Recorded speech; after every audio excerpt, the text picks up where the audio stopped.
Shalom Bapak Ibu Jemaat yang dikasihi Tuhan, sungguh bersyukur untuk hari ini, di hari Minggu, di awal tahun 2021. Selamat tahun baru bagi kita semua. Kasih karunia Tuhan memberikan kepada kita kesempatan sampai saat ini untuk beribadah kepada Tuhan. Mari dengan satu semangat kerinduan kita datang kepada Tuhan. Kita menghampiri tahta kasih karunia-Nya, kita meneduhkan hati kita bersaat teduh di hadapan Tuhan.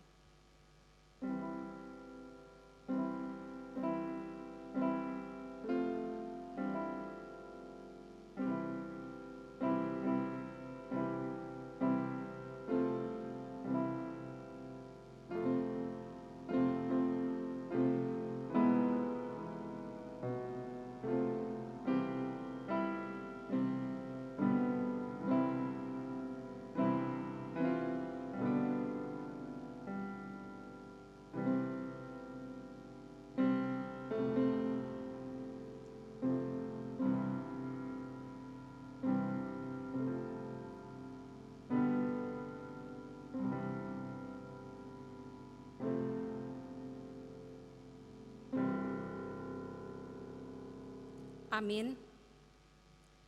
Jemaat yang dikasihi Tuhan, mari kita berdiri, kita memuliakan Allah. Karena Allah yang kita sembah adalah sungguh Allah yang maha mulia. Mulia bagi Allah, kasih-Nya besar.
Jadi penebusan, itu janjinya bagi yang percaya. Darah anaknya jadi penebusan, itu janjinya bagi yang percaya. Dan sedosa apapun besarnya yang menghapus dan membasuh semuanya. Pujilah, pujilah denganlah sabdanya. Pujilah, pujilah, umat bergiranglah menghadap Allah di antar anaknya. Genaplah penebusan mulia baginya. Jemaat yang dikasihi Tuhan, ibadah kita mulai dengan satu iman percaya bahwa pertolongan kita adalah dalam nama Tuhan yang menjadikan langit dan bumi. Kasih karunia dan damai sejahtera dari Allah Bapa kita dan dari Tuhan Yesus Kristus menyertai kita sekalian.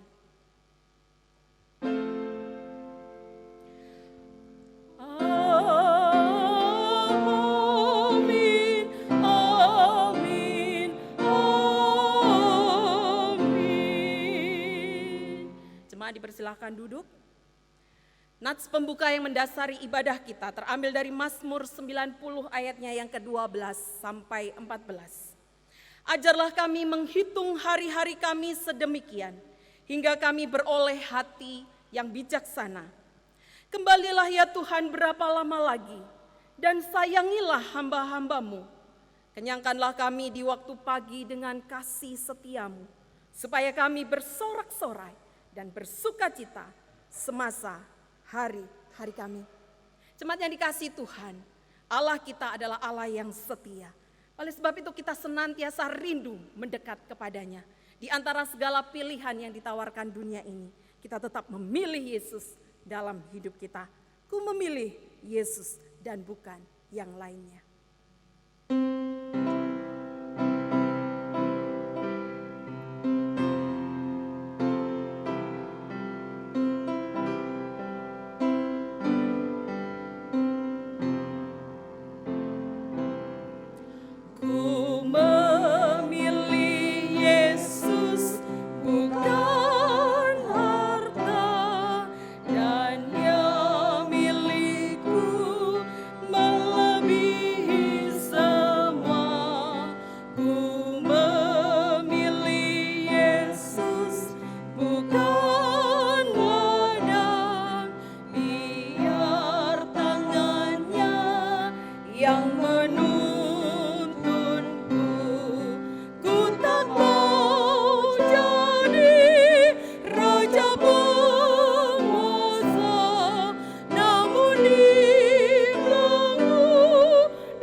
Yang dikasihi Tuhan, pujian tadi mengatakan kita memilih Yesus lebih dari segalanya. Namun apakah demikian di dalam hidup kita? Mari jemaat, kita di dalam ibadah ini datang kepada Tuhan, membuka hati kita, mohon Tuhan sungguh-sungguh memurnikan kita. Apakah kita berkenan di hadapannya? Mari kita masuk dalam doa.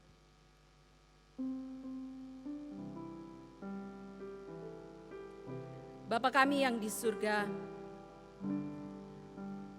kami datang di hadapan-Mu Tuhan, membawa kehidupan kami. Kami ingin terbuka di hadapan-Mu Tuhan. Engkau adalah Allah yang Maha Tahu. Kami bersyukur untuk cinta kasih Tuhan yang sudah menolong kami melewati tahun 2020. Dan saat ini di tahun yang baru, tahun 2021, kami percaya kasih setia Allah senantiasa bersama dengan kami. Kesetiaan Allah yang selalu ya dan amin itu ada dalam kehidupan kami. Namun Bapa, seringkali dalam kehidupan kami adalah kami yang tidak setia Tuhan. Di antara segala tawaran pilihan-pilihan yang ada di sekitar kami seringkali menduakan Engkau. Kami seringkali tidak mengutamakan Engkau dalam hidup kami, Bapa. ampunilah kami. Ini kami di dalam segala kelemahan kami. Kami mau rindu terus Tuhan, Engkau melayakkan kami, membasuh setiap dosa-dosa kami, dan ibadah kami boleh berkenan di hadapan-Mu. Ini doa pengakuan dosa kami Tuhan, yang kami serahkan dengan iman percaya kami kepada Engkau Allah kami yang hidup, yang adalah juga juru selamat bagi kami. Oleh sebab itu juga kami menyerahkan ibadah kami sepenuhnya ke dalam tangan-Mu.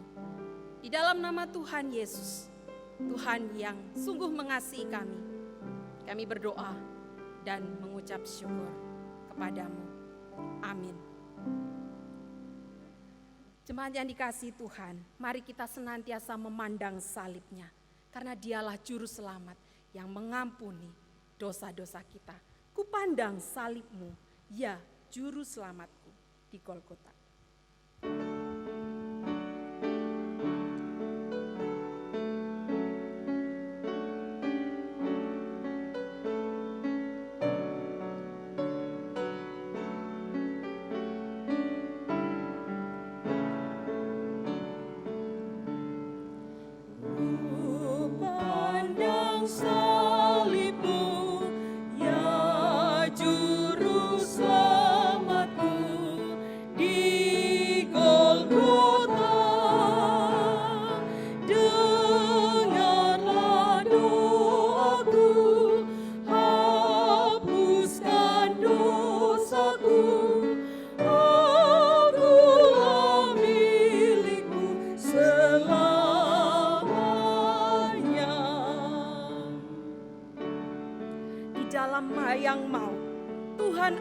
Memanduku, menghapus air mataku.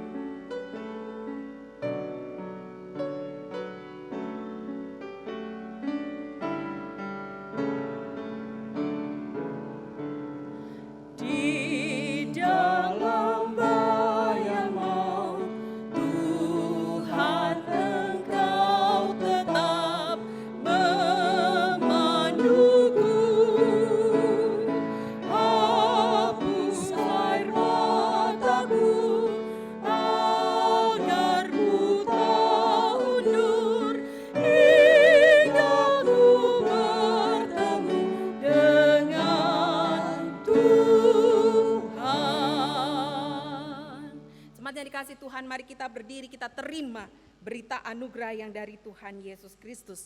Efesus pasal yang kelima, ayat yang ke-14 dan ayat yang ke-16 menyatakan demikian. Itulah sebabnya dikatakan, bangunlah, hai kamu yang tidur, dan bangkitlah dari antara orang mati, dan Kristus akan bercahaya atas kamu. Karena itu perhatikanlah dengan seksama bagaimana kamu hidup. Janganlah seperti orang bebal, tetapi orang arif, dan pergunakanlah waktu yang ada, karena hari-hari ini adalah jahat. Mari jemaat yang dikasihi Tuhan, kita mempersiapkan hati kita untuk kembali dikuatkan, dibentuk oleh kebenaran firman Tuhan. Kita mohon, oh Tuhan, pimpin jalanku agar hidup kita tidak tersesat.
Selamat pagi, Bapak, Ibu, dan saudara-saudari yang dikasihi Tuhan.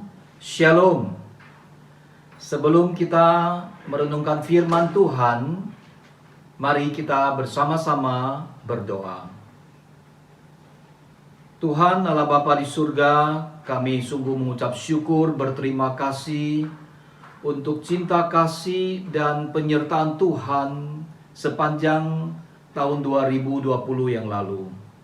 Kami bersyukur Tuhan menghantar kami selamat memasuki tahun yang baru dengan kasih dan anugerah Tuhan.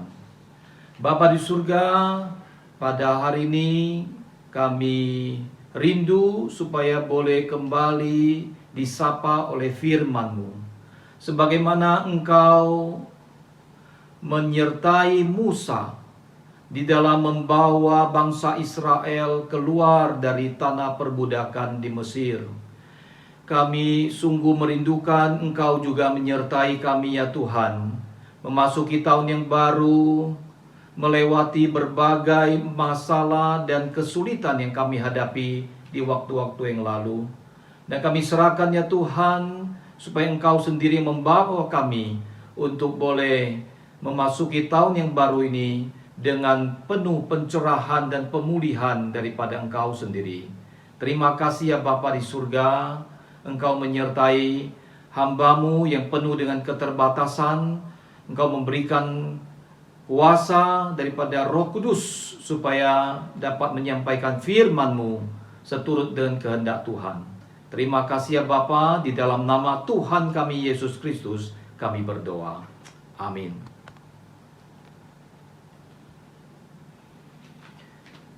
Pertama-tama saya ucapkan selamat tahun baru bagi Bapak, Ibu, dan saudara-saudari terkasih dimanapun berada.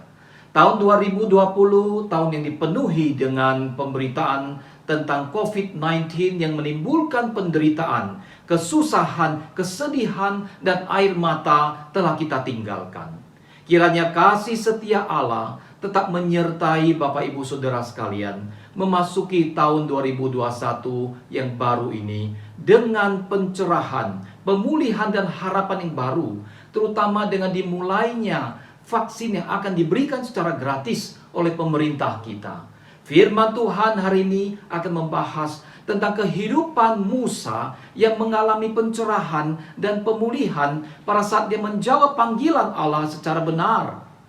Mari kita membaca dua bagian Alkitab, yaitu dari Keluaran pasal yang keempat, ayat pertama sampai 5, dan ayat 18 sampai 20.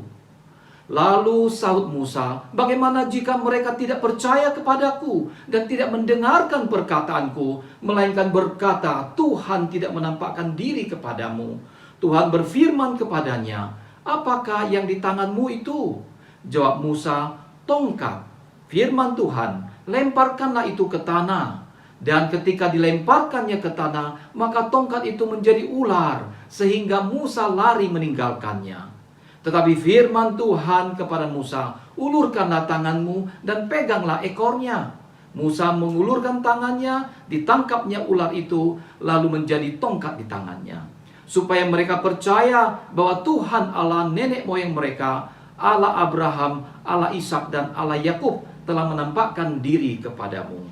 Ayat 18, lalu Musa kembali kepada mertuanya Yitro, serta berkata kepadanya, izinkanlah kiranya aku kembali kepada saudara-saudaraku yang ada di Mesir, untuk melihat apakah mereka masih hidup. Yitro berkata kepada Musa, pergilah dengan selamat. Adapun Tuhan sudah berfirman kepada Musa di Midian, kembalilah ke Mesir, sebab semua orang yang ingin mencabut nyawamu telah mati. Kemudian Musa mengajak istri dan anak-anaknya lelaki, lalu menaikkan mereka ke atas keledai, dan ia kembali ke tanah Mesir. Dan tongkat Allah itu dipegang di tangannya. Demikianlah pembacaan firman Tuhan. Yang berbahagia ialah mereka yang membaca firman dan yang memeliharanya. Haleluya.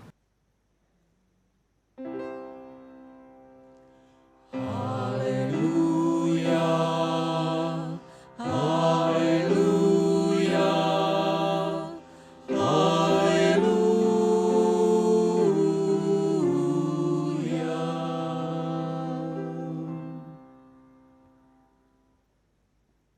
Bapak, Ibu, dan saudara-saudari terkasih, banyak orang berpikir dan merasa akan lebih hebat, lebih efektif, lebih produktif jika mereka mempunyai fasilitas tertentu yang lengkap dan canggih. Jika saya punya komputer pribadi, saya pasti lebih produktif menulis. Jika saya punya kendaraan sendiri, saya pasti lebih rajin ke gereja. Jika saya punya HP yang bagus, saya pasti akan lebih bisa mengikuti semua acara online gereja. Nyatanya, setelah mereka memiliki fasilitas itu, belum tentu ada peningkatan yang berarti. Terbukti, jika itu tidak lain adalah dalih atau pembenaran diri belaka. Ketika Tuhan memanggil Musa untuk membebaskan bangsanya dari perbudakan Mesir, ia merasa tidak punya apa-apa. Tidak ada fasilitas atau keterampilan khusus yang dapat diandalkan untuk menghadapi Firaun. Akibatnya, ia enggan menjawab panggilan itu. Lalu Tuhan menyadarkannya bahwa dia dapat menggunakan apa yang sudah dia miliki, bukan apa yang belum atau akan dia miliki. Sepotong kayu di tangannya yang berfungsi sebagai tongkat gembala ternyata menjadi alat Tuhan untuk melakukan berbagai mujizat. Keluaran 4 ayat pertama sampai 20 bercerita tentang awal mula Allah memanggil Musa.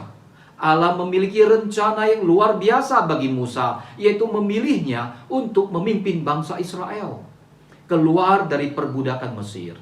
Namun, terlibat atau tidaknya Musa dalam rencana besar itu ditentukan oleh reaksi Musa ketika panggilan itu datang. Keluaran pasal 4 ini memaparkan tentang suatu terobosan yang terjadi dalam hidup Musa yang akan mencerahkan dan memulihkan keterpurukannya sekaligus akan mengubah hidupnya selamanya. Saudaraku, sulit bagi kita mengerti dan memahami perasaan Musa memasuki fase kedua hidupnya di padang gurun. Sebelumnya dia hidup di dalam istana penuh dengan kemegahan, kemungkinan akan menduduki peranan penting dalam pemerintahan. Semua jelas terbuka lebar dan bukan angan-angan dan impian belaka. Namun sekarang dia hidup di tengah padang gurun 40 tahun lamanya, menggembala kambing domba. Semua impian dan cita-citanya kandas dan tidak ada harapan akan masa depan lagi. Tetapi kepada orang yang sudah berada dalam situasi seperti itu pun Tuhan bisa bekerja. Kepada orang yang sedang mengalami fase yang paling berat, paling sulit, paling suram, dan di tengah jurang yang paling dalam dari kegagalan hidupnya, Tuhan bisa mengangkat dia dan merubahnya menjadi sesuatu yang indah di dalam hidupnya. Yang penting, saudaraku, adalah saudara tidak boleh kehilangan pengharapan itu. Saudara tidak boleh mempunyai mata yang terus menatap ke bawah, melihat dengan sungut-sungut dan tidak berani memiliki pengharapan dan bersyukur kepada Tuhan untuk kesempatan kedua dan bangkit untuk membuktikan kepada Tuhan panggilan Tuhan dan hidup yang Tuhan beri adalah sesuatu yang indah dan layak dan memuliakan Tuhan. Saudaraku, dalam firman Tuhan hari ini kita akan belajar untuk melihat segala sesuatu yang sudah Tuhan berikan dalam hidup kita. Ketika Tuhan memanggil kita, Dia tahu bahwa kita memiliki kapasitas yang dibutuhkan untuk melaksanakan rencananya yang besar. Hanya saja, kita seringkali tidak dapat melihatnya.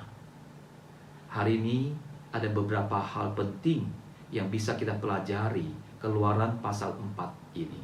Supaya ketika panggilan Tuhan itu datang, kita dapat merespon dengan benar, sehingga kita dipakai dalam rencana Allah yang besar yang akan mencerahkan dan memulihkan hidup kita.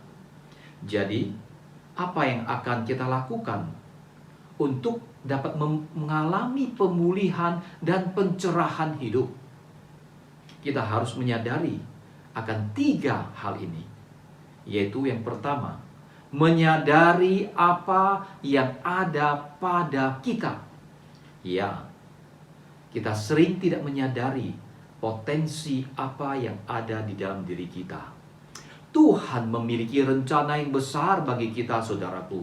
Tetapi si jahat tidak menginginkan rencana Allah ini terjadi dalam hidup ini. Karena itu iblis menipu kita dengan merusak gambar diri kita, yang menyebabkan kita merasa tidak mampu. Kita dibuatnya tidak bisa melihat potensi yang Tuhan sudah berikan di dalam kita. Hal ini terjadi pada Musa yang merasa tidak memiliki apapun yang membuatnya layak dipilih menjadi seorang pemimpin atas sebuah bangsa yang besar. Musa merasa tidak bisa membuat Firaun maupun umat Allah percaya kepadanya. Lalu saud Musa, "Bagaimana jika mereka tidak percaya kepadaku dan tidak mendengar perkataanku, melainkan berkata, Tuhan tidak menampakkan diri kepadamu." Keluaran 4 ayat yang pertama. Dia tidak yakin bangsa Israel mau mendengar dan percaya akan perkataannya, apalagi Firaun yang adalah pemimpin bangsa Mesir. Musa merasa bahwa bangsa Israel tidak mungkin mau dipimpinnya keluar dari perbudakan dan pergi ke tanah perjanjian. Saudaraku, mungkin Musa teringat akan pengalamannya sebagai orang yang ditolak teman-teman sebangsa yang dibelanya. Oleh pengalaman pahit itu, mungkin Musa menuduh dirinya sebagai orang yang gagal dan penakut. Apalagi saat itu pun Musa bukan siapa-siapa. Pekerjaannya hanyalah gembala domba yang bahkan bukan miliknya sendiri, melainkan milik mertuanya, Yitro. Berkata-kata menentang Firaun yang berkuasa dan dikelilingi oleh tentara yang hebat tentu membuatnya gentar. Namun Tuhan meneguhkan Musa dengan janji akan menyertai serta mengajarnya. Saudaraku, setiap orang percaya sebenarnya dipanggil untuk melayani sesamanya. Namun ketidakpercayaan diri ada kalanya membuat kita menolak melayani. Dalam keadaan demikian, ada baiknya kita bercermin pada pengalaman Musa. Orang yang kita hadapi merasa terbantu dan terberkati bukan bergantung pada keterampilan hebat dan kefasihan kita berbicara. Sebaliknya, Tuhanlah yang empunya kuasa yang membuat kita berhasil. Keberhasilan melayani sesama sebenarnya terletak pada kuasa penyertaan dari Tuhan yang mempercayakan tugas itu kepada kita, bukan terletak pada kemampuan diri kita sendiri. Dari pengalaman Musa ini, kita bisa belajar bahwa jika Musa terus merasa bahwa tidak ada sesuatu yang istimewa di dalam dirinya yang bisa dipakai untuk membawa umat Allah keluar dari perbudakan Mesir, Musa tidak akan pernah mengalami hal-hal besar yang sudah direncanakan Allah bagi dirinya. Dari segala kemewahan yang biasa dinikmatinya di istana Mesir, dia berubah menjadi hanya penggembala domba milik ayah mertuanya. Keadaan itu menurunkan kepercayaan dirinya. Dia merasa tidak ada lagi yang bisa dibanggakan dari hidupnya. Dia merasa sudah gagal. Sehingga dia berkata, "Ah Tuhan, utuslah kiranya siapa saja yang patut kau utus." Keluaran 4 ayat 13. Jika Musa tidak menyadari bahwa Allah bisa menjadikan dia sebagai alat bagi rencana yang luar biasa seumur hidupnya, Musa akan menjadi orang yang gagal. Namun sekalipun Musa merasa tidak mampu, Allah sendiri yang menguatkan hatinya. Akhirnya Musa bersedia patuh terhadap panggilan Allah. Dia mengizinkan Allah menuntun dirinya menjadi salah satu nabi terbesar di dalam Alkitab. Saudaraku, saat Tuhan memanggil kita, Dia selalu menggunakan apa yang sudah kita miliki. Daud tidak memerlukan tongkat Musa untuk mengalahkan Goliat, melainkan dengan umban, sejenis ketapel yang sudah mahir ia gunakan. Yesus Kristus tidak memerlukan toko roti besar untuk menyuplai makanan bagi 5.000 orang yang kelaparan, melainkan dengan 5 roti dan 2 ikan yang sudah diserahkan ke dalam tangannya. Saat ini, fasilitas, keterampilan, peluang apa yang sudah kita miliki sekarang?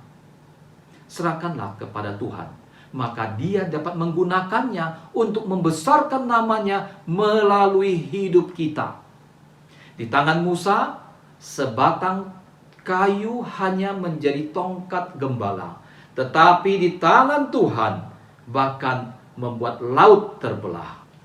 Mari kita saksikan sebuah cuplikan film berjudul Door to Door yang mengisahkan tentang Billy Porter, seorang yang cacat dengan bentuk tubuh yang tidak normal dan sulit bicara.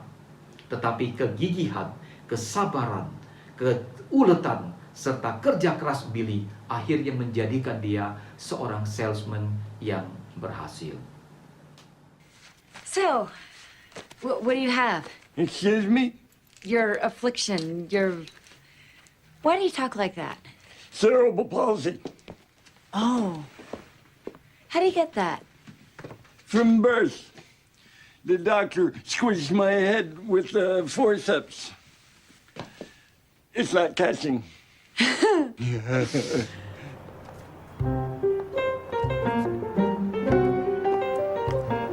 All the October states. Mr. Hernandez, give me your worst route. Give me the area nobody wants. What have you got to lose? If I can sell it, you're a hero. Mr. Porter, let's be honest. This is a physically demanding job, and you're, well, crippled. And I don't see how... Ow. What? Some people say a man is made out of mud. A poor man's made of down.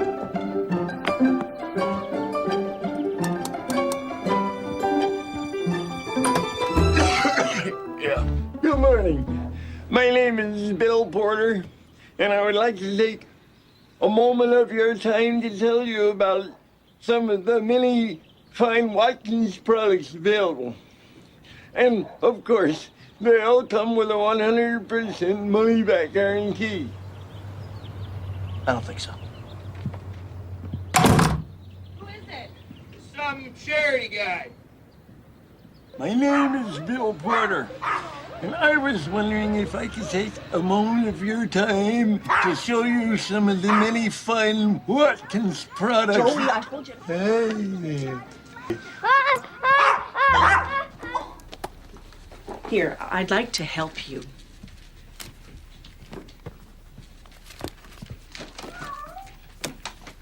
Oh, please take it.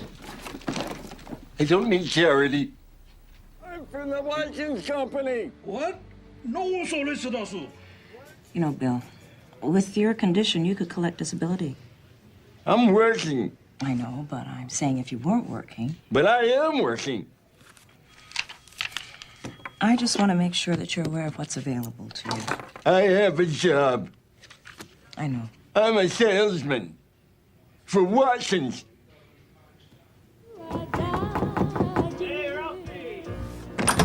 Hey, man. Look, pal, I don't know what to tell you. I don't want anything. I'm never gonna want anything. Don't come back here, all right? All right. Merry Christmas from all of us at Watkins.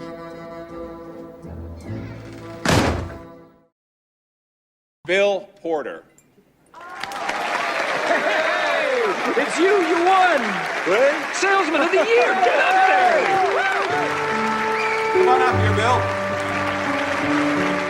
Saat ini mungkin ada di antara kita yang merasa tidak punya apapun yang bisa dipakai untuk mengatasi masalah, apalagi untuk melakukan hal-hal besar di tahun yang baru ini.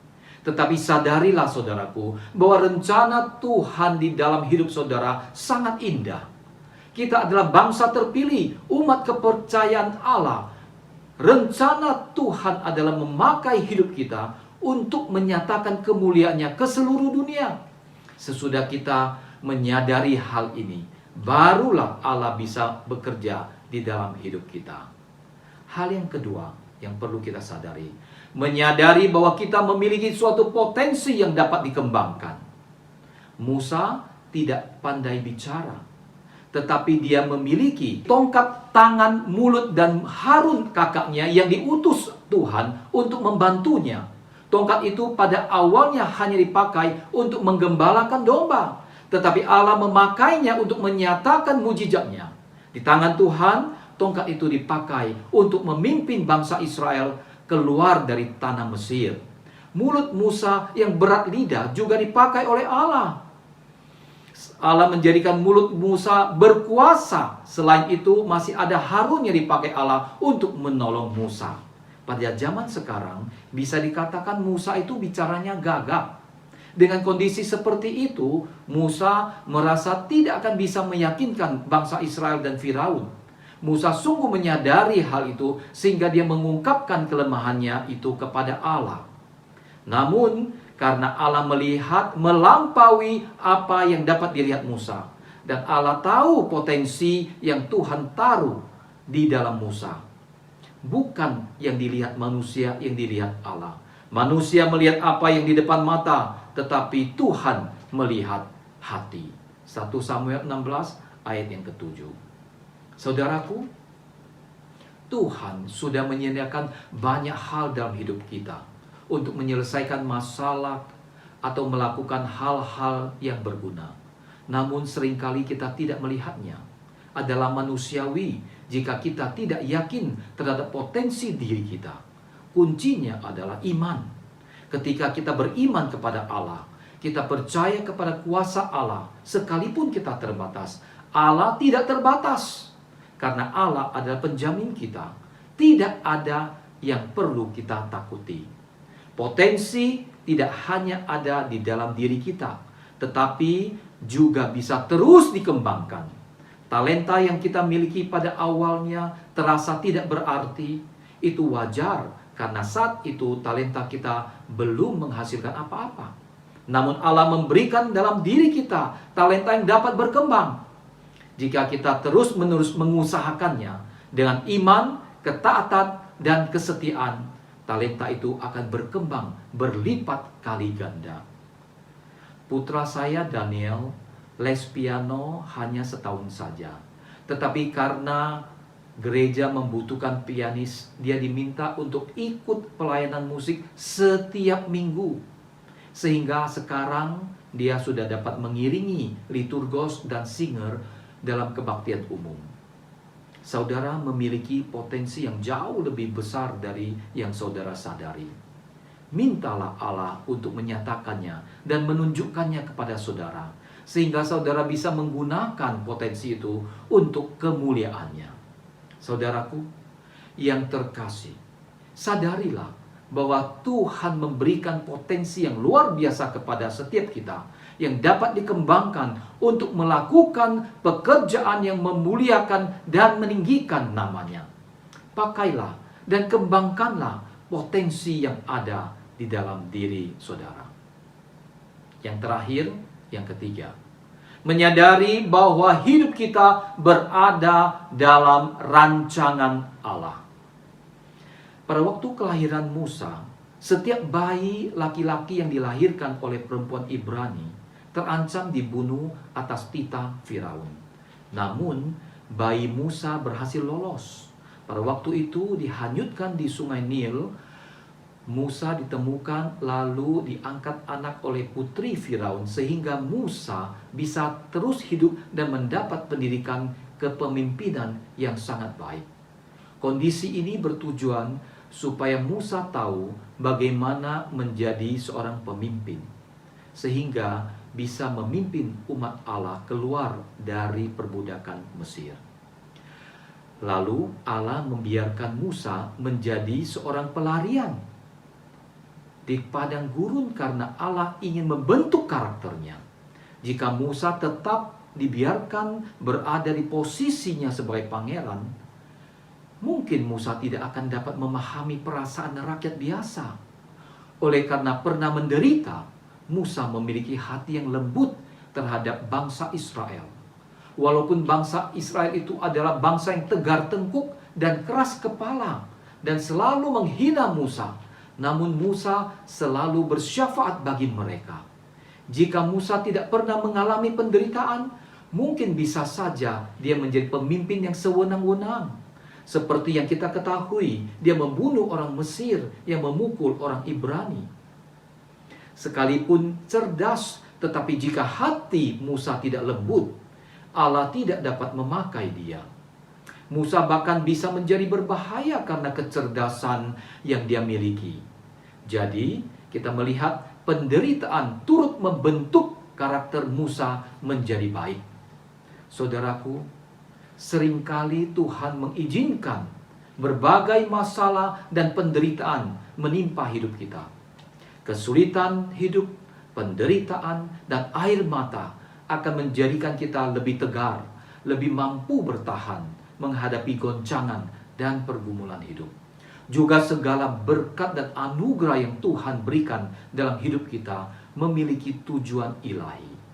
Misalnya, Esther diangkat menjadi ratu karena Tuhan memiliki tujuan supaya Esther dapat memanfaatkan kedudukannya untuk menyelamatkan bangsanya. Jadi, kalau kita diberi kepandaian, kedudukan, kesempatan, atau kekayaan, semuanya itu mempunyai tujuan ilahi. Sadarilah saudaraku bahwa segala sesuatu yang kita miliki adalah dari Tuhan. Segala sesuatu yang Tuhan izinkan terjadi dalam hidup kita juga memiliki tujuan ilahi. Kita dapat melihat contohnya dalam kehidupan Yusuf dan Daud. Yusuf dan Daud dibiarkan Tuhan mengalami proses yang sangat berat karena Tuhan ingin Yusuf dan Daud menjadi pemimpin-pemimpin yang dipakainya. Jadi, ada tujuan Allah dalam segala proses dan pembentukan yang terjadi dalam hidup kita, yaitu untuk mendatangkan kebaikan. Roma 8 ayat 28. Dan segala rencana Allah itu adalah indah pada waktunya. Saya akan menutup khotbah hari ini dengan cuplikan kisah seorang yang bernama Loisa Hanjono, kelahiran Kediri 45 tahun yang lalu.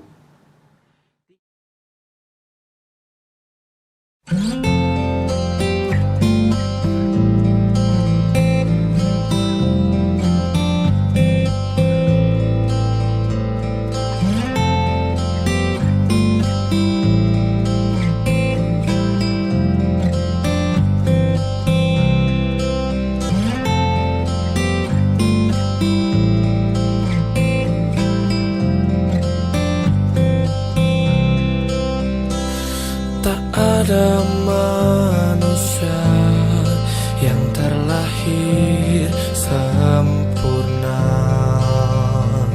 Jangan kau sesali segala yang telah.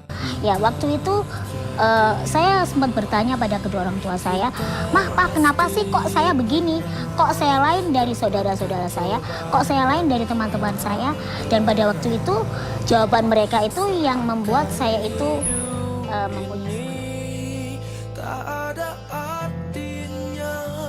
Saya tidak sakit hati karena saya merasa orang yang belum kenal saya pasti belum tahu siapa saya.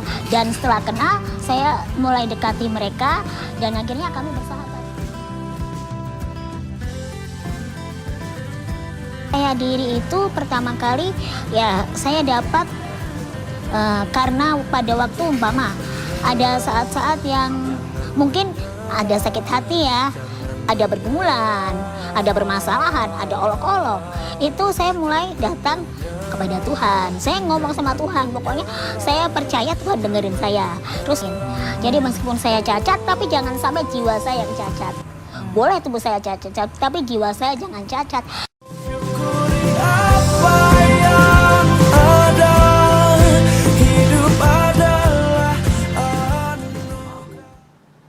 Tinggi badannya saat ini hanya 75 cm dengan berat badan 20 kg. Kondisi itu sempat membuat dirinya ingin bunuh diri waktu di SMU karena keterbatasannya. Penghinaan dan intimidasi dari teman-temannya menjadi makanannya sehari-hari. Tetapi berkat cinta kasih keluarganya, akhirnya memberinya kekuatan untuk bangkit.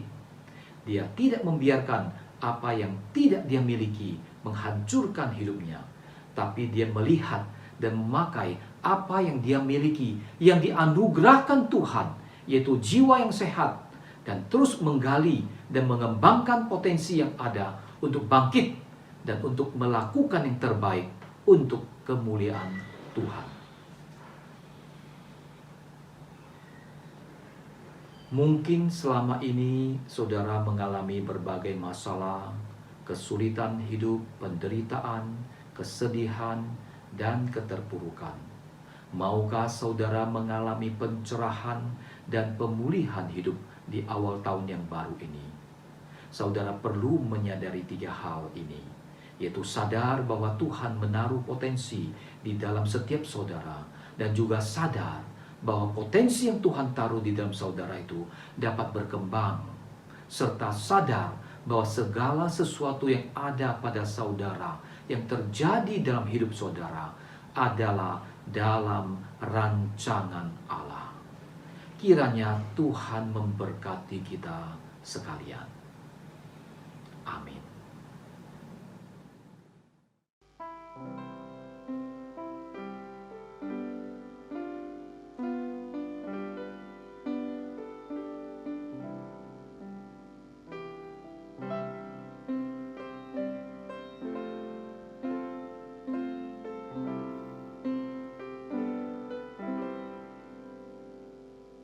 Amin. Jemaat yang dikasihi Tuhan, mari kita bangkit berdiri. Marilah kita bersama dengan umat Allah di masa lalu, masa kini, dan masa depan, mengingat pengakuan pada baptisan kita menurut pengakuan iman rasuli.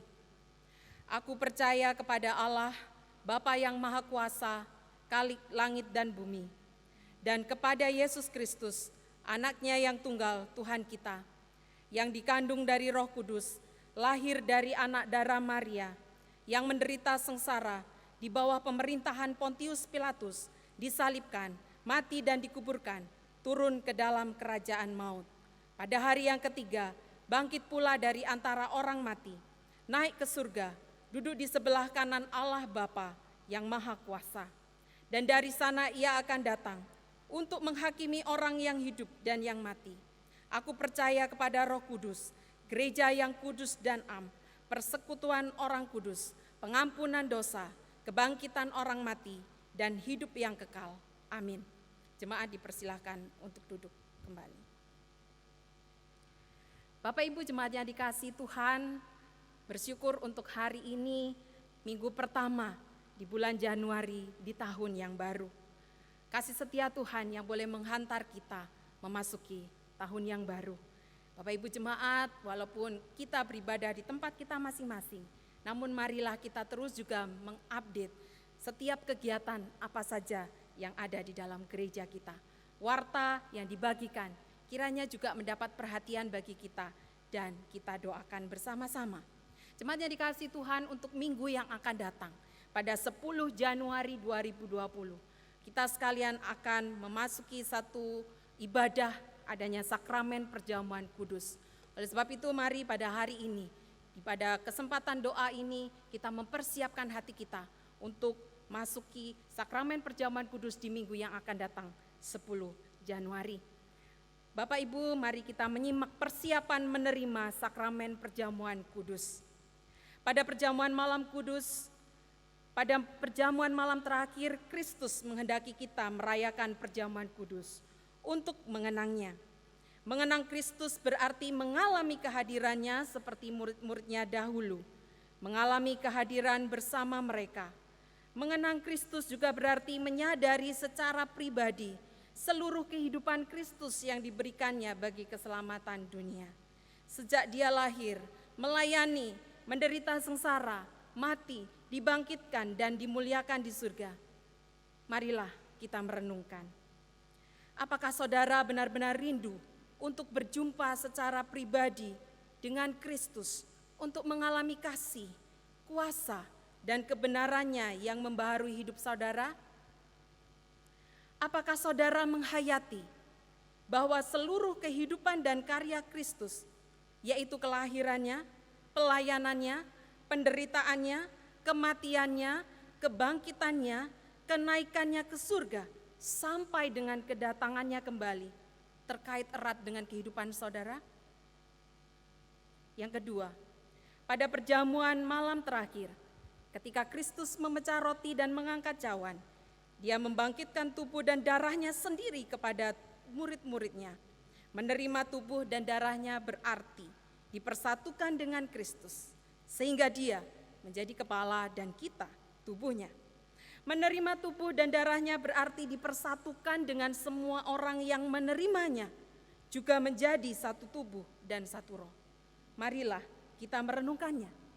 Apakah saudara menghayati bahwa Kristus adalah kepala seluruh kehidupan saudara dalam hidup berjemaat, bermasyarakat, dalam keluarga dan pekerjaan saudara? Apakah saudara menghayati bahwa saudara adalah tubuh Kristus yang saling mengasihi seorang terhadap yang lain? Yang ketiga, ketika kita bersatu dengan Kristus, roti hidup yang dipecah-pecahkan bagi dunia ini, kita pun juga dipersatukan dalam kematian dan kebangkitan Kristus. Dipersatukan dengan Kristus berarti diutus untuk mengosongkan dan menyangkal diri, memikul salib dan mengikut Kristus. Dipersatukan dengan Kristus berarti diutus untuk memberi hidup kita demi keselamatan dunia. Marilah kita merenungkannya. Apakah dalam persekutuan dengan Kristus saudara mau berkorban dan menjadi berkat bagi sesama saudara? Apakah saudara menyadari bahwa sebagai anggota tubuh Kristus di tengah dunia, saudara menjadi mata dan telinga bagi Kristus yang melihat dan mendengarkan, serta peduli terhadap kebutuhan dan masalah sesama saudara? Sudahkah saudara menjadi mulut yang menyuarakan kebenaran dan keadilan dalam lingkungan saudara? Dan sudahkah saudara menjadi tangan bagi Kristus yang berkarya memperjuangkan damai sejahtera di bumi? Kiranya Roh Kudus menolong kita semua dalam mempersiapkan diri untuk merayakan perjamuan kudus pada tanggal 10 Januari 2021. Mari kita berdoa. Bapa kami yang di surga, kami mengucap syukur untuk kasih setia Tuhan yang nyata dalam hidup kami. Kami bersyukur juga ada kesempatan bagi kami umat Tuhan, melalui setiap keterbatasan pertemuan fisik kami, tapi kami bisa Tuhan dalam ibadah minggu depan, kami akan bersama-sama mengadakan sakramen perjamuan kudus. Bapa di surga, kami menyerahkan ke dalam tangan-Mu bagi setiap kami jemaat-Mu Tuhan, yang sungguh-sungguh dimiliki kerinduan untuk datang kepada Tuhan dalam sakramen perjamuan kudus ini. Kiranya hati kami, kehidupan kami sungguh mempersiapkan diri dengan baik, dan setiap pertanyaan-pertanyaan yang kami renungkan tadi, boleh sungguh-sungguh terpatri dan dapat kami lakukan dalam hidup kami. Bantulah kami Bapa, tuntunlah kami supaya sebagai jemaat-Mu Tuhan, di dalam mempersiapkan hati kami menyambut perjamuan kudus, kami sungguh-sungguh berkenan bagi Tuhan.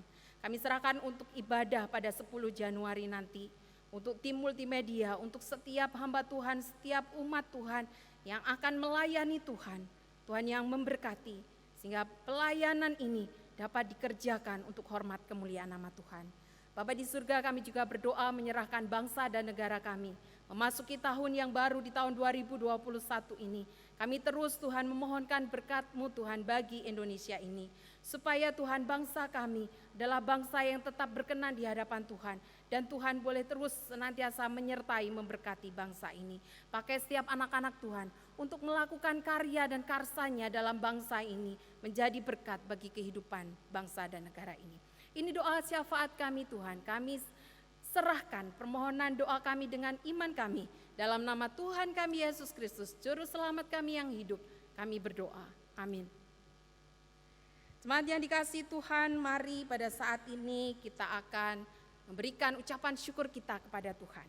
Persembahan melalui transfer ataupun juga melalui scan dari QR code yang tertera.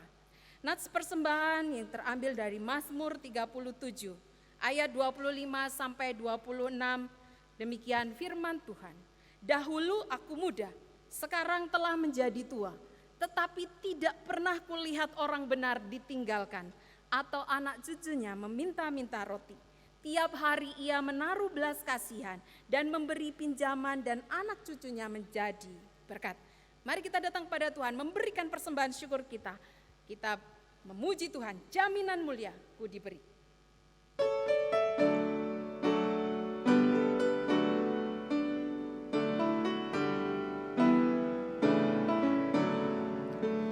Jaminan mulia ku diberi, karena Yesus milikku abadi. Aku warisnya, ku ditebus, karena dibasuh darah kudus. Kami masuk dan kami puji tentang Yesusku selamanya. Kami masuk dan kami puji tentang Yesusku selamanya. Mari kita serahkan diri kita penuh di hadapan Tuhan sambil menyongsong kembali datangnya. Aku serahkan diri penuh di dalam Tuhan, hatiku teduh sambil menyongsong kembalinya. Ku diliputi anugerahnya. Kami masuk dan kami puji tentang Yesus selamanya. Kami masuk dan kami puji tentang Yesusku selamanya. Jemaat, mari kita berdiri, kita menyerahkan persembahan kita dalam doa. Bapa kami yang di surga, terpuji namamu Tuhan. Berkat Tuhan senantiasa baru dalam kehidupan kami. Dan Tuhan senantiasa mencukupkan setiap kebutuhan kami, baik secara pribadi, keluarga maupun gereja. Dan saat ini kami terus belajar Tuhan, bagaimana kami datang di hadapan Tuhan, membawa persembahan kami, untuk juga kami mengambil bagian dalam pekerjaan Tuhan. Tuhan, ini ucapan syukur kami, dan terlebih indah Tuhan terus ingatkan kami dan tuntun kami, supaya kami juga mempersembahkan kehidupan kami sebagai persembahan yang hidup, yang kudus dan berkenan di hadapan-Mu. Sehingga Tuhan sungguh-sungguh nama Tuhan boleh semakin dimuliakan dan pekerjaan Tuhan boleh semakin disebarluaskan. Berkati untuk gereja yang akan mengelola persembahan ini. Tuhan berkati setiap pelayan Tuhan yang melayani. Dalam nama Tuhan Yesus kami serahkan doa syukur kami ini. Amin. Jemaat yang dikasihi Tuhan, mari kita mengakhiri ibadah kita dan kita terus setia dalam ibadah kita yang sesungguhnya untuk melayani Tuhan dan sesama. Puji Allah Bapa, Putra.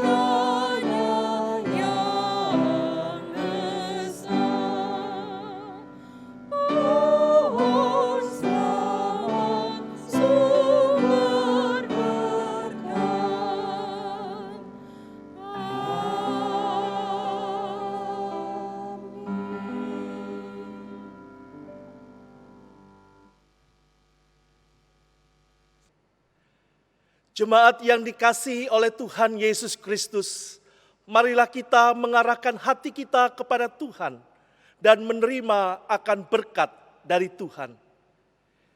Kiranya kasih karunia daripada Tuhan kita Yesus Kristus, cinta kasih Allah Bapa, pertolongan, kekuatan, penghiburan dari Allah Roh Kudus menyertai hidup kita mulai dari hari ini sampai Tuhan Yesus datang, bahkan sampai selama-lamanya.